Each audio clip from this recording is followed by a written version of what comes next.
رب کا ہے فرمان، اس پہ جا قربان، پیغام قرآن، پیغام قرآن۔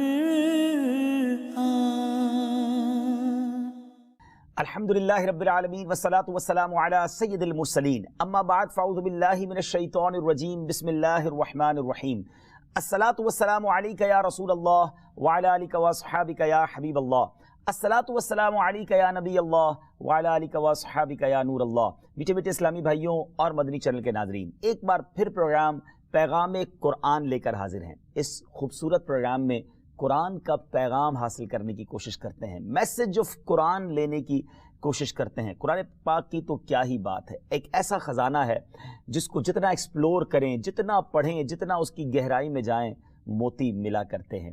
قرآن پاک ایک اتنا خوبصورت خزانہ ہے، اور ہم آج کے دور میں کتنا قرآن سے دور ہیں اس کے متعلق پہلے میں حکایت آپ کو بیان کرتا ہوں۔ ایک گاؤں میں ایک بوڑھی خاتون رہتی تھی، اور وہ بوڑھی خاتون بیمار بھی تھی، کمزور بھی تھی، غریب بھی تھی۔ اس کا بیٹا کاروبار کے لیے، جاب کے لیے وطن سے دور چلا گیا۔ بوڑھی ماں اپنے بچے سے پیار بھی بہت کرتی تھی۔ وہ بچہ ولایت گیا، اور ہر ماں اپنی ماں کو ایک لفافہ بھیجتا۔ ماں پڑھی لکھی نہیں تھی، غریب بھی تھی، بیمار بھی تھی، پیسوں کی ضرورت بھی تھی۔ ہر مہینے لفافہ کھلتا، وہ بڑے خوشی سے اپنے بیٹے کا خط کھولتی، چومتی، آنکھوں سے لگاتی، کہتی ولایت سے میرے بیٹے نے خط لکھا ہے۔ مگر پڑھنا نہیں جانتی تھی تو ایک دراز کے اندر اس خط کو بڑے ادب سے رکھ دیتی۔ ہر مہینے پابندی سے خط آتا، جس دن خط آتا بوڑھی ماں کو خوشی بڑی ہوتی، اسے چوم کر دراز میں رکھ دیتی۔ کئی دن گزر گئے، کئی ماہ گزر گئے، بیماری بڑھتی گئی، غربت بڑھتی گئی۔ آخرکار بیماری، غربت، افلاس، اچھا کھانا نہ ملنے کی وجہ سے کمزور ہو گئی، اور پھر ایک وقت آیا کہ وہ دنیا سے چلی گئی۔ گھر میں کچھ خواتین آئیں، کفن دفن کے انتظام کے لیے۔ جب گھر کے کچھ معاملات دیکھے گئے، صفائی کی گئی، تو ایک دراز کھولا گیا۔ اس دراز میں ڈھیر سارے لفافے موجود تھے جو اس کے بیٹے نے ولایت سے اپنی ماں کو بھیجے تھے۔ جب ان خطوں کو کھولا گیا، ان لیٹرز کو کھولا گیا، تو ہر لیٹر میں ایک منی آرڈر موجود تھا، ایک ایسا چیک موجود تھا جس کے ذریعے بیٹے نے باہر سے اپنی دکھیاری ماں کے لیے، اس کی سہولت، اس کے علاج اور اس کی خوراک کے لیے پیسے بھیجے تھے۔ مگر ماں کو پڑھنا نہیں آتا تھا، وہ اپنے بیٹے کا خط سمجھ کے اس کو دراز میں رکھتی چلی گئی۔ ناظرین غور کیجئے، خط پڑھنا نہیں آتا تھا تو ہزاروں لاکھوں روپے دراز میں پڑے رہ گئے، اور بھوک اور افلاس بھی باقی رہا، غربت بھی باقی رہی، علاج نہ ہونے کی وجہ سے دنیا سے بھی چلی گئی۔ بلا تمثیل سمجھانے کے لیے بتائیے ہم قرآن کے ساتھ کیا کر رہے ہیں؟ قرآن کو چومتے ہیں، آنکھوں سے لگاتے ہیں، ہر گھر میں قرآن موجود ہے اور بڑے ادب کے ساتھ اس کو رکھتے ہیں، مگر پڑھتے کتنا ہے، کھولتے کتنا ہے، انڈرسٹینڈ کتنا کرتے ہیں؟ آپ کو معلوم ہے قرآن میں کتنا بڑا خزانہ ہمارے لیے موجود ہے، ہم سب کے لیے کتنی برکتیں موجود ہیں، ہم سب کے لیے شفا موجود ہے، ہم سب کے لیے رہنمائی موجود ہے، ہم سب کے لیے پیغام کتنے ہیں قرآن میں۔ خدا را یوں نہ کریں قرآن کے ساتھ، اتنی دوری اچھی نہیں قرآن کے ساتھ۔ اب تو سوشل میڈیا پہ کلپس بننے لگے ہیں کہ بچے آ کے بتاتے ہیں کہ ہم نے اپنی پیسے کسی محفوظ جگہ پہ رکھنے ہوتے ہیں تو ہم قرآن شریف میں رکھ دیتے ہیں، کیونکہ گھر میں کوئی قرآن کھولتا نہیں ہے۔ پچھلے دنوں ایک اور کلپ آپ نے دیکھا ہوگا کہ استاد صاحب نے اپنے بچوں کو کہا کہ گھر سے ایک ایک کتاب ایسی لے آئیں جو گھر میں کوئی نہ پڑھتا ہو، اسکول میں ایک لائبریری بنانی ہے تو اس میں کتابیں رکھنی ہیں۔ تو تقریباً سارے ہی بچے گھر سے قرآن پاک اٹھا کے لے آئے کہ عرصہ ہو گیا ہمارے گھر میں اس کو کوئی نہیں پڑھتا ہے۔ کیا یہ باتیں دل پر چوٹ نہیں کرتی ہیں؟ کیا اللہ کا کلام اس لیے ہے کہ ہم قرآن پاک کو صرف چومنے کے لیے، آنکھوں سے لگانے کے لیے، گھر میں برکت کے لیے رکھیں؟ یہ پیغام ہے اللہ کا، یہ میسج ہے ہم سب کے لیے۔ جا بجا اللہ نے مجھ سے اور آپ سے بات کی ہے۔ بینگ اے مسلم، ایک مسلمان ہونے کی حیثیت سے ضروری ہے ہم قرآن پڑھیں اور اس کو سمجھیں۔ کم از کم زندگی میں ناظرین ایسا تو ہو جائے کہ میں اپنے آپ سے یہ کہہ سکوں کہ ایٹ لیسٹ کم از کم میں نے اللہ کا پورا کلام پڑھ لیا ہے، ترجمے سے پڑھ لیا ہے، اس کی تفسیر بھی پڑھ لی ہے۔ اور آپ کی دعوت اسلامی، آپ کا مدنی چینل یہی تو چاہتا ہے، مختلف پروگرامز کے ذریعے ہم آپ تک قرآن کے پیغام لاتے ہیں، قرآن کے میسیجز لاتے ہیں، قرآن کی تفسیر لاتے ہیں۔ ماشاءاللہ، اللہ سلامت رکھے ہمارے مفتی قاسم صاحب کو، کتنی پیاری قرآن پاک کی تفسیر صراط الجنان ہمارے لیے لکھ دی ہے، اور اس تفسیر قرآن کو آپ ڈاؤن لوڈ بھی کر سکتے ہیں، اس کی اپلیکیشن بھی بنا دی گئی ہے. اب تو اس کے آڈیو کلپ بھی جاری کرنا ہم نے شروع کر دی ہے کہ یہ بہانہ بھی نہ رہے کہ ہمیں اردو پڑھنا نہیں آتا. آپ سن لیجئے، ایٹ لیسٹ دور نہ رہیے قرآن سے. حدیث پاک کا مضمون ہے وہ دل ویران ہے جس میں کچھ قرآن نہیں ہے. پوچھیے اپنے آپ سے کہ میرے دل میں کتنا قرآن ہے. آج ایک اور پیغام قرآن لے کر آیا ہوں، آج ایک اور میسج آف قرآن ہم لے کر آئے ہیں. اور آج واقعہ کون سا سنانا ہے آپ کو؟ بڑا ہی حیرت انگیز واقعہ ہے. زمین پر ایک شخص نے کوشش کی جنت بنانے کی.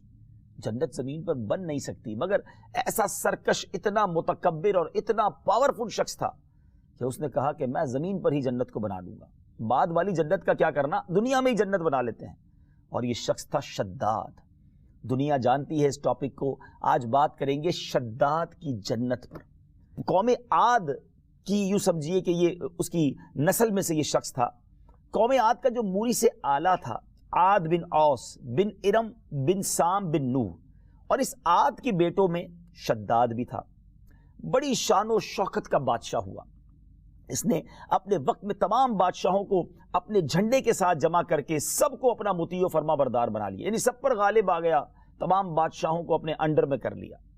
اس نے پیغمبروں کی زبان سے جنت کا تذکرہ سنا تھا، اور اس سرکش نے سوچا کہ دنیا میں ہی جنت بنا لیتے ہیں، مرنے کے بعد اچھے اعمال کریں گے تو جنت ملے گی، پیسے بہت ہیں، کنٹرول بہت ہے، سلطنت بڑی ہے، دنیا میں ہی جنت بنا لیتے ہیں. اب اس نے ایک بہت بڑا شہر بنایا. اب اس کے محل، کیونکہ جنت کے بارے میں اس نے سنا تھا کہ جنت کے محل کے جو اینٹیں ہوں گی سونے چاندی کی ہوں گی، تو دنیا ہی میں ایسے محل بنائے کہ سونے چاندی کی اینٹوں سے تعمیر کیے، زبرجد اور یاقوت کے ستون بنائے ان عمارتوں میں، اور ایسے ہی فرش مکانوں میں بنائے گئے. فرش بھی موتیوں کے، ستون یاقوت کے، سونے چاندی کی اینٹیں. امیجن کریں کتنا خرچ ہوا ہوگا، کتنی ایفرٹ ہوئی ہوگی. زمین پر جنت بنائی جا رہی ہے. سنگریزوں کی جگہ، یعنی کنکروں کی جگہ آبدار موتی بچھا دیے گئے. ہر محل کے گرد جواہرات سے پر نہریں جاری کی گئیں. قسم قسم کے درخت زینت اور سائے کے لیے لگائے گئے. الغرض اس شخص نے اپنے خیال میں جنت کی تمام چیزیں اور ہر قسم کی عیش و عشرت کے سامان اس شہر میں جمع کر دیے. جو کچھ اس نے امیجن کیا، جو کچھ اس نے سنا تھا جنت میں کیا کیا ہو سکتا ہے، اپنے طور پہ سب اس نے مہیا کر دیا. اب یہ شہر جب مکمل ہو گیا تو شداد بادشاہ نے اب پلان کیا کہ میں اب اس سلطنت کی طرف جاتا ہوں، اب اس شہر میں داخل ہوتا ہوں. اپنے ساتھ اس نے لشکر لیا، اپنے وزیر لیے، اور بڑے خوش. ذرا امیجن کریں، غور کریں وہ کیسا دن ہوگا کہ اس نے بڑی محنت کے ساتھ، اربوں خربوں بھی لفظ چھوٹا ہے، نہ جانے کتنے روپے کتنے مال کو خرچ کیا، اور اب ایک شہر آباد ہو چکا ہے. اب انٹری کا وقت ہے، اب اس جنت میں جانے کا وقت ہے، اور اب یہ پلان کر رہا ہوگا کہ اب عیش و عشرت دنیا میں جنت کے مزے لینے ہیں. یہ ایک شخص کی پلاننگ تھی، یہ ایک بندے کی پلاننگ تھی، یہ ایک سرکش انسان کی پلاننگ تھی، یہ ایک نافرمان کا پلان تھا. اب اللہ کی حکمت، اب اللہ کی خفیہ تدبیر حرکت میں آتی ہے. غور کیجئے، کوئی تو ہے جو نظام ہستی چلا رہا ہے، وہی خدا ہے. جب رب کی طرف سے رسی کھینچی جاتی ہے نا ناظرین، تب ظالموں کو اپنا بھاؤ پتا چلتا ہے. جب انسان کو اپنی اوقات پتا چلتی ہے. سارے پلان مکمل تھے، ایوری تھنگ از ریڈی. آج افتتاح تھا، انوگریشن تھا، آج اس جنت میں جانے کا دن تھا، اور شداد اپنے لشکر کے ساتھ نکل چکا تھا. اب جب ایک منزل کا فاصلہ باقی رہ گیا، بالکل قریب پہنچ گیا تھا، تو آسمان سے خوفناک آواز آئی جس سے اللہ تعالیٰ نے شداد اور اس کے تمام ساتھیوں کو ہلاک کر دیا. آواز کے ذریعے، اتنی خطرناک وہ آواز تھی. وہ ساؤنڈ ویوز کیسی ہوں گی کہ کوئی زندہ نہ بچا، اپنی بنائی ہوئی جنت کو ایک لمحے کے لیے بھی نہ دیکھ سکا، ایک قدم بھی اس میں نہ رکھ سکا. یہ پتا کیسے چلا زمانے کو؟ اب سوال یہ پیدا ہوتا ہے کہ ایسی کوئی جنت بنی تھی جب کوئی دیکھ ہی نہیں سکا، تو آج یہ بیان کیسے ہو رہا ہے؟ اللہ نے اس کا انتظام کیسے کیا؟ حضرت امیر معاویہ رضی اللہ تعالیٰ عنہ کے دور حکومت میں حضرت عبداللہ بن کلابہ اپنے گمشدہ اونٹ کو تلاش کرتے ہوئے کہیں آگے نکل گئے. صحرائے عدن سے گزر کر ایک ایسے شہر میں پہنچے کہ اس کی تمام زینتوں اور آرائشوں کو دیکھا، ان تمام لگژری چیزوں کو دیکھا، اور رہنے والا ایک شخص بھی نہیں تھا. یہ تھوڑے سے جواہرات انہوں نے وہاں سے اٹھائے اور وہاں سے لے کر چلے آئے. جب یہ خبر حضرت امیر معاویہ رضی اللہ تعالیٰ عنہ کو معلوم ہوئی تو انہوں نے عبداللہ بن کلابہ کو بلایا، پورا حال سنا ان سے، تو انہوں نے جو کچھ دیکھا تھا سب بیان کر دیا۔ حضرت امیر معاویہ رضی اللہ تعالیٰ عنہ نے صحابی رسول حضرت کعب الاحبار رضی اللہ تعالیٰ عنہ سے دریافت کیا کہ کیا دنیا میں کوئی ایسا شہر موجود ہے جس کے اندر یوں سونے چاندی کے گھر اور یاقوت کے ستون ہیں اور زمین پر کنکر بھی موتیوں کے ہیں؟ تو اللہ اکبر، حضرت کعب الاحبار نے فرمایا کہ ہاں، دنیا میں ایسا شہر ہے جس کا ذکر قرآن مجید میں بھی موجود ہے۔ یہ شہر شداد بن عاد نے بنایا تھا، لیکن یہ سب عذاب الہی سے ہلاک ہو گئے، اس قوم میں سے کوئی بھی ایک آدمی باقی نہیں بچا۔ اور آپ کے زمانے میں ایک مسلمان جس کی آنکھیں نیلی، قد چھوٹا اور اس کے ابرو پر ایک تل ہوگا، وہ اپنے اونٹ کو تلاش کرتے ہوئے اس ویران شہر میں داخل ہوگا۔ اللہ اکبر۔ ناظرین ذرا سوچئے، قرآن و حدیث میں کیسی غیب کی خبریں ہیں، یعنی ڈیٹیل سنیے کہ حضرت کعب الاحبار کہتے ہیں اے امیر معاویہ رضی اللہ عنہ، آپ کے دور میں ایک ایسا شخص ہوگا جس کی آنکھیں نیلی ہوں گی، قد چھوٹا ہوگا، ابرو کے اوپر ایک تل ہوگا، اور ڈیٹیل کتنی ہے، اپنے اونٹ کو تلاش کرتے ہوئے اس ویران شہر میں داخل ہوگا۔ اتنے میں عبداللہ بن کلابہ آ گئے تو حضرت کعب الاحبار نے کہا کہ بخدا یہ وہی شخص ہے جو شداد کی بنائی ہوئی جنت کو دیکھے گا، یہی وہ شخص ہے۔ اللہ اکبر، اللہ اکبر۔ ذرا غور کیجئے، اللہ نے اپنی کرم سے، دیکھیں اس بات کو سمجھیے، غیب کا علم یقیناً اللہ ہی جانتا ہے، مگر اللہ جسے چاہے عطا فرماتا ہے، اللہ کی شان ہے نا۔ اللہ اپنے نیک بندوں کو یہ طاقت دے دے، یہ پاور دے دے۔ مثال کے طور پہ آپ کے پاس کوئی چیز ہے، اگر آپ اس کا اختیار کسی کو دے دیتے ہیں، پاور آف اٹارنی بھی تو دی جاتی ہے، تو کسی کو پاور دینے کا مطلب نہیں کہ وہ مالک ہو گیا، اس کے پاس پاور ہے، مگر پاور دینے والے آپ ہیں، اصل مالک آپ ہیں، آپ نے اختیار دیا ہے، ٹھیک ہے نا۔ تو نبی پاک علیہ الصلوۃ والسلام ہو یا انبیاء کرام ہو یا صحابہ کرام، اولیاء کرام ہو، جو اللہ کے قریب ہیں، اللہ کے نیک بندے ہیں، محبوبان الہی ہیں، تو رب اپنے بندوں کو جس کو چاہے جو اختیار دے۔ تو یہ کتنی خوبصورت واقعہ ہے اور کیسی بات ہے۔ اور اب آئیے، یہ واقعہ کوئی کہانی بک سے میں نے نہیں سنایا، کسی سٹوری بک سے نہیں سنایا، یہ قرآنی واقعہ ہے۔ یہی تو حضرت میں بار بار عرض کرتا ہوں، یہی تو سمجھانے کی کوشش کرتا ہوں، قرآن پڑھیں نا، قرآن میں کیا کچھ موجود ہے، کیسے کیسے ہسٹوریکل واقعات ہیں۔ اب آئیے قرآن پاک کی سورہ فجر کی طرف چلیں گے، 30ویں پارے میں یہ سورت ہے، قرآن پاک کی سورہ فجر کی آیت نمبر 6 سے 13 ترجمہ سنیے، پھر بات کو آگے لے کے چلتے ہیں۔ کیا تم نے نہ دیکھا تمہارے رب نے عاد کے ساتھ کیسا کیا، وہ ارم حد سے زیادہ طول والے کہ ان جیسا شہروں میں پیدا نہ ہوا، اور ثمود جنہوں نے وادی میں پتھر کی چٹانیں کاٹی، اور فرعون کے چو میخا کرتا یعنی سخت سزائیں دیتا، جنہوں نے شہروں میں سرکشی کی پھر ان میں بہت فساد پھیلایا، تو ان پر تمہارے رب نے عذاب کا کوڑا بقوت مارا۔ جی ناظرین، قرآن بھی سنا، اس کی تفسیر میں واقعہ بھی سنا۔ میں مشورہ دوں گا سورہ فجر کو دوبارہ پڑھیے، جائیے 30ویں پارے میں ہے، تلاش کیجیے، خوبصورت سورت ہے، مختصر سورت ہے، پڑھیے اور پھر اس کی تفسیر بھی پڑھیے۔ جیسے میں نے کہا تفسیر قرآن صراط الجنان پڑھیے تو یہ ڈیٹیل آپ کو معلوم ہوگی، اور جب آپ قرآن سے ڈائریکٹلی پڑھیں گے نا، اور سکون محسوس ہوگا کہ میں نے براہ راست قرآن کا فیضان لیا ہے۔ ناظرین کیا سیکھا آپ نے اس واقعے سے، کیا سمجھا آپ نے؟ ایک ہے میری پلاننگ، ایک ہے ہم سب کی پلاننگ، اور ایک اللہ تبارک و تعالیٰ کے دست قدرت میں ہمارا سارا نظام ہے۔ ہم کچھ بھی کر لیں، ہم کوئی بھی پلاننگ کر لیں، اگر وہ نصیب میں نہیں ہے، اللہ کے یہاں کچھ اور لکھا ہوا ہے، ہوگا وہی جو رب چاہتا ہے، پھر بھی ہم ہلکان ہوئے جاتے ہیں، پھر بھی ہم ٹینشن میں رہتے ہیں، پھر بھی پلاننگز کرتے رہتے ہیں، اور غور کر کر کے بعض اوقات بیمار بھی ہو جاتے ہیں۔ تو 2-3 باتیں اس واقعے سے میں نے آپ کے سامنے رکھنی۔ ایک بات، کچھ لوگ بڑی ٹینشن میں رہتے ہیں، اگلے 5 سال بعد کیا ہوگا، بچے چھوٹے ہیں، بڑے ہوں گے تو کیا ہوگا، میں دنیا سے چلا گیا تو میرے بچوں کا کیا ہوگا، میری بچی ہے تو اب اس کو شادی میں کیسے کروں گا، اتنی ٹینشنز، اتنی پلاننگز۔ یاد رکھیے ہم بندے ہیں، وہ مالک ہے، ہم کمزور ہیں، وہ طاقتور ہے، اور سچ بات بتاؤں وہ ہم سے محبت بھی بہت کرتا ہے، بہت پیار کرتا ہے اپنے بندوں سے، بڑا مہربان ہے، بڑا کریم ہے۔ کتابوں میں لکھا ہے نا، اللہ بندوں سے ان کی ماؤں سے 70 گنا زیادہ پیار کرتا ہے۔ اتنا نہ سوچا کریں، اتنی ٹینشن نہ لیا کریں، اللہ پر چھوڑ دینا، وہ کریم ہے، وہ بہترین فیصلہ کرنے والا ہے۔ جب میری ماں میرے بارے میں رانگ ڈیسیژن نہیں لیتی تو وہ تو رب ہے، اور 70 ماؤں سے زیادہ چاہنے والا ہے۔ اس سے محبت کرنا شروع کر دیں، اس کی فرما برداری شروع کر دیں، اللہ کو راضی کر لیں۔ آپ ٹینشن بتائیں کس چیز کی لیں؟ پلاننگ پتہ ہے کس چیز کی کرے؟ اللہ کو راضی کرنے کی. میرا رب راضی ہو جائے، باقی اس نے سب بہتر کر دینا ہے. رب راضی ہو گیا تو وہ سب کو راضی کر دے گا. ہم رب کو ناراض کر کے ٹینشنیں لے رہے ہوتے ہیں، حرام کام بھی کر کے سوچ رہے ہوتے ہیں کل کیا ہوگا، نمازیں پڑھتے نہیں ہیں، حرام کما رہے ہوتے ہیں. نہ کریں ایسا. اللہ کو ناراض کر کے خوشی نہیں ملے گی. اللہ کی نافرمانی کریں گے تو دنیا بھی خراب ہو جائے گی، آخرت بھی خراب ہو جائے گی. آپ اللہ پر چھوڑ دیں اور اللہ کو راضی کرنے میں لگ جائیں. یقین کریں وہ دنیا بھی اچھی کر دے گا، آسانیاں دے دے گا. مجھے بتائیے نا، خوشی دینے والا کون ہے؟ آپ مجھے جواب دیجئے، جتنے مجھے سن رہے ہیں نا، جو میں کہہ رہا ہوں اس کو ریپیٹ کیجئے. خوشی دینے والا کون ہے؟ اللہ ہے نا. جواب دیجئے اللہ. ذکر الہی بھی ہو جائے گا. اولاد دینے والا کون ہے؟ شہرت دینے والا کون ہے؟ برکت میری روزی میں ڈالنے والا کون ہے؟ مجھے اگر بیمار ہوں تو شفا دینے والا کون ہے؟ میں پریشان ہوں تو اس کا سولوشن، اس کا حل دینے والا کون ہے؟ میں کہیں پھنس گیا ہوں، کسی مصیبت میں ہوں، اس سے نکالنے والا کون ہے؟ میں خوف میں ہوں، مجھے اس ڈر اور خوف میں سکون اور اطمینان دینے والا کون ہے؟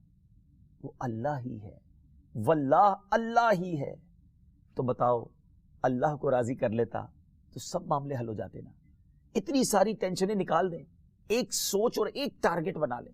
مجھے زندگی ایسی گزارنی ہے کہ میرا مالک راضی ہو جائے، اللہ کی رحمت میرے ساتھ رہے. اب یقین کریں آپ کی مشکلیں آسان ہو جائیں گی. دوسری بات جس واقعے سے سیکھنی ہے، اب یہ ان لوگوں کے لیے خاص میسج ہے جو بہت تکبر میں، گھمنڈ میں، پراؤڈ میں اپنے آپ کو بہت کچھ سمجھتے ہیں. کہتے ہیں سب چیزیں ویل سیٹ ہیں، میں نے پلان کیا ہے، یہ میرے ہاتھ میں، میری پلاننگ ہے، دیکھو کیسا کامیاب آدمی ہوں، یہ بھی کروں گا، پھر یہ بھی کروں گا، پھر یہ بھی کر لوں گا، تھوڑے ٹائم بعد یہ کر لوں گا. میری پلاننگ بڑی کامیاب ہوتی ہے، میری میں نے کیا، میں سب کچھ ہوں، آئی ایم دا بیسٹ. یہ نہ کیا کرو. اور پھر خاص طور پہ جب کوئی پیسہ، مال، دولت، شہرت، اقتدار، عہدہ، خوبصورتی یہ مل جاتا ہے تو بندہ دوسروں کو حقیر سمجھنے لگتا ہے. یہی تو تکبر ہے. اور متکبرین کو اللہ پسند نہیں کرتا. وہ رب جب چاہے متکبرین کو تباہ و برباد کر دیتا ہے. بھرا پڑا ہے قرآن پاک، پڑھے تو صحیح قرآن کو. یہ شداد کیا تھا؟ متکبر تھا. دنیا میں جنت بنانے چلا تھا. شیطان کیسے برباد ہوا؟ متکبر تھا. قارون کیوں برباد ہوا؟ متکبر تھا، تکبر تھا. یہ لوگ فرعون کیوں برباد ہوا؟ اپنے آپ کو خدا سمجھنے لگا. اب پڑھیں تو صحیح قرآن میں، جا بجا یہ واقعات بتا رہے ہیں، ڈرا رہے ہیں. تکبر نہ کرنا، عاجزی، انکساری. یا اللہ جو ہوں تیری وجہ سے ہوں، تیری مہربانی سے ہوں، تو نے دیا، میں تو حقیر، میرے پاس کچھ نہیں. کاش یہ فیلنگز ہو جائیں، کاش یہ ذہن بن جائے کہ جو کچھ ہوں میں مالک تیری وجہ سے ہوں، میں تو کچھ بھی نہیں. تو نے عزت دی، تو نے دولت دی، مجھے تو جانتا ہی کوئی نہیں تھا. اے اللہ نام بھی تو نے دیا. مالک بچائے رکھنا، سنبھالے رکھنا، زوال نعمت سے بچائے رکھنا. یہ مائنڈ سیٹ ہونا چاہیے. اور جس دن یہ مائنڈ سیٹ بن گیا نا، یقین کریں آپ کی دولت بھی بڑھے گی، آپ کی عزت بھی بڑھے گی، اللہ آپ کی خوبصورتی بھی بڑھا دے گا. سب کمال اللہ کا ہے، سب نعمت اللہ کی ہے، میں کچھ بھی نہیں. یہ ذہن رکھیے. اور اگر یہ تکبر والا ذہن ہوگا تو آپ دیکھیں شداد قدم بھی نہیں رکھ سکا، انٹر بھی نہیں ہو سکا اپنی جنت میں. ایسا ہی ہوتا ہے. بعض اوقات لوگ بڑی پلاننگ کرتے ہیں اور جس محل، جس کوٹھی، جس کاروبار، جس ملک میں خواب دیکھا ہوتا ہے کہ ادھر جا کے زندگی کی بہاریں لٹاؤں گا، اس سے پہلے قبر میں پہنچ جاتے ہیں. کیونکہ معلوم نہیں ہے نا کب قبر میں جانا ہے. آگاہ اپنی موت سے کوئی بشر نہیں، سامان 100 برس کا ہے، پل کی خبر نہیں. کاش یہ قرآن کا پیغام ہم سمجھ جائیں. اللہ پر بھروسہ کریں، اللہ سے محبت کریں، تکبر نہ کریں، عاجزی اختیار کریں. اگر مل بھی گیا ہے کچھ، اگر دوسروں سے اچھے اللہ نے بنا دیا ہے، بہت ساری چیزوں میں نعمتیں دے دی ہیں، تو جھکا رہے، سر بھی جھکا رہے، شکر کے الفاظ ہوں، ڈر بھی لگتا رہے اللہ واپس نہ لے لینا، اے اللہ باقی رکھنا، ضائع نہ ہو جائے، زوال نعمت نہ ہو جائے. یہ کیفیت جو ہے نا، یہ بڑی بندگی والی کیفیت ہے، یہ بڑی عاجزی والی کیفیت، اور یہ اللہ کو پسند ہے. قرآن میں خود رب فرماتا ہے نا، لَإِن شَكَرْتُمْ لَأَزِيدَنَّكُمْ، تم میرا شکر ادا کرو میں تمہیں اور عطا کروں گا. وہ اور دے گا. یقین کریں یہ فارمولہ دیکھ لیں آپ، اور دے گا. وہ آپ شکر کرتے جائیں وہ اور دیتا جائے گا. نا شکری نہ کریں، تکبر نہ کریں، گھمنڈ نہ کریں، پراؤڈ نہ کریں. اللہ کرے آج یہ جو پیغام قرآن ہم نے لیا ہے اس کو اپنے دل میں سجانے میں کامیاب ہو جائیں. مدنی چینل دیکھتے رہیں گے، مزید اس طرح کی باتیں سیکھنے کو ملیں گی، اور قرآن ضرور پڑھنا ہے۔ آج میں نے آپ کو کچھ عرض کیا ہے، روزانہ اپنی روٹین میں قرآن پاک کو شامل کریں، اور جیسے میں نے کہا آڈیو کلپس بھی اب تو ہم جاری کرنے لگے ہیں تفسیر قرآن کے۔ آپ کے پاس اپلیکیشن موجود ہے، آپ اس میں بڑی آسانی سے پڑھ سکتے ہیں، روز کا تھوڑا تھوڑا پڑھنا شروع کریں تاکہ ہماری روٹین میں روزانہ قرآن شامل ہو جائے۔ ہمارے اس پروگرام میں ہم اپنے ہر پروگرام میں ایک سیگمنٹ شامل کرتے ہیں جس کا نام ہے تعارف قرآن۔ اب چلیں گے اس سیگمنٹ کی طرف اور قرآن پاک کی ایک بہت ہی خوبصورت صورت کا تعارف بھی حاصل کریں گے۔ آئیے چلتے ہیں سیگمنٹ تعارف قرآن کی طرف۔ پیغام قرآن۔ آج قرآن پاک کی کون سی سورت کا تعارف حاصل کرنا ہے؟ آج سورہ فجر ہی کی بات کرتے ہیں، کیونکہ جو پروگرام بھی ہم نے کیا شداد کی جنت کا جو واقعہ ہے وہ سورہ فجر میں موجود ہے، تو سورہ فجر ہی کا تعارف حاصل کرتے ہیں۔ سورہ فجر کہاں نازل ہوئی؟ سورہ فجر مکہ مکرمہ میں نازل ہوئی۔ رکوع اور آیات کی تعداد، اس سورت میں 1 رکوع ہے اور 30 آیتیں ہیں۔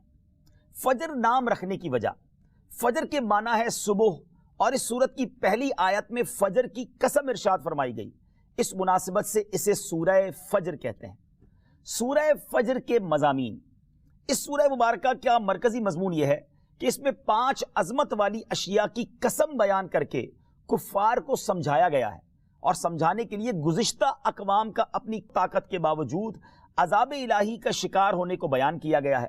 نیز اس صورت میں یہ والے مضامین بھی بیان ہوئے ہیں۔ مضامین کون سے ہیں؟ نمبر 1 غافلوں کی غفلت، ان کی فطرت اور کردار کا بیان ہے۔ نمبر 2 برائیوں کی جڑ یعنی مال کی محبت اور اس کے اثرات کا تذکرہ ہے۔ نمبر 3 پھر قیامت کی ہولناکیوں اور عذاب کی شدت کا بیان ہے۔ اور نمبر 4 آخر میں مخلصین و مومنین کے انعام و اکرام کا ذکر ہے۔ ذرا غور کیجیے، یہ 4 ٹاپکس ایک ہی صورت میں، ایک ہی رکوع والی صورت میں پڑھیں گے تو کتنا سارا خزانہ مل جائے گا۔ سورہ فجر کی اپنے سے ماقبل صورت سورہ غاشیہ کے ساتھ مناسبت یہ ہے کہ دونوں صورتوں میں وعدہ اور وعید کا بیان ہے۔